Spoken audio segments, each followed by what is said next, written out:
दोन संख्यांचा गुणाकार 42 आहे, त्या प्रत्येक संख्येची दुप्पट करून गुणाकार केल्यास काय उत्तर येईल। आता या ठिकाणी नवीन गुणाकार कोणता आहे, नवीन गुणाकार आपल्याला तयार करायचा आहे। मूळ गुणाकार किती आहे, 42 आहे। 42 गुणुले पट किती करायचे आहे, 2 पट, 2चा 2 पट, बरोबर उत्तर किती येईल, 42 गुणुले 2चा वर्ग 4। आता याचा गुणाकार करूया, 42 गुणुले 4 बरोबर 4 दुने 8, एकक स्थानी मारले। आता 4 आणि 4 4 चौक 16, 168 हे त्याचं उत्तर।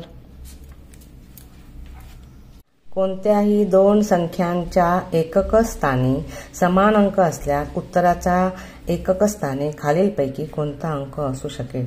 आता या ठिकाणी 3 आहेत, समजा एकक स्थानी इथे 3 घेतले आपण, इथे पण 3 घेतले, इथे कुठची संख्या असू दे, तर ह्याचं उत्तर काय, 3 त्रिका 9, म्हणजे हा पर्याय आपला बसत नाही। मग एकक स्थानी वर 7 घेतले, खाली 7 दिले, 7 49 समजा आले, तर इथे पण 7 आले पाहिजे होते, म्हणजे हा पर्याय बसत नाही।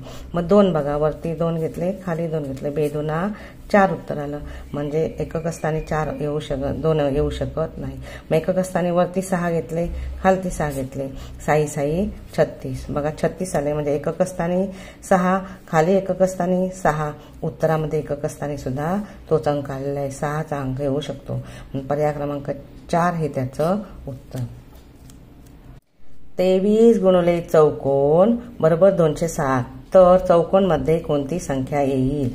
आता या ठिकाणी गुणाकार दिलेला आहे आणि उत्तर दिलेलं आहे आणि एक संख्या दिलेली नाही। ज्यावेळी गुणाकाराच्या उलट क्रिया भागाकार असते आणि भागाकाराच्या उलट क्रिया गुणाकार असतो। मग या ठिकाणी 23 गुणुले चौकोन बरोबर 207, मग चौकोनाच्या मध्ये कोणती संख्या येईल, म्हणजे उत्तर 207 येईल। मग 207ला आपण 23ने भागायचं, 23 एके 23, 23 दुना 46, 23 त्रिक 69, 23 चौक 92, 23 पाचा 15 10, 23 38, 23 सत्ता 61, 23 8 84, 23 9 7 2 207, 0 0चा 0, 2 2 गेले 0, उत्तर आलं 9, म्हणून पर्याय क्रमांक 3 हे त्याचं उत्तर। समजा 23 गुणिले 9 आपण इथे घातले, तर 23 गुणिले 9 बरोबर 207, म्हणून चौकोनामध्ये 9 ही संख्या येईल। पर्याय क्रमांक 3 हे त्याचं उत्तर।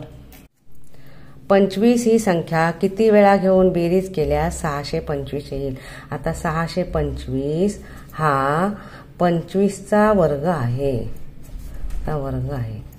आता हे तुम्हाला वर्ग माहीत पाठ पाहिजे। 25 गुणुले 25, म्हणजे 25 ही संख्या जर तुम्ही 25 वेळा घेतलात तर 625 येणार, म्हणजे 25चा वर्ग 625, म्हणून 1 ते 30 पर्यंतचे वर्ग पाठ करून ठेवायचा। 1चा वर्ग 1, 2चा वर्ग 4, 3चा वर्ग 9, असे 25 ते 30 पर्यंतच्या अंकांचे वर्ग तुम्ही पाठ करून ठेवायचे आहेत। आता वर्ग कसा लिहायचा, 25चा वर्ग 625। मग आता या ठिकाणी लिहिलेले आहे 25 ही संख्या किती वेळा घेऊन बेरीज केल्यास 625 येईल, तर 25 ही संख्या 25 वेळा घ्यायला पाहिजे, तेव्हा तुमचं उत्तर येणार 625।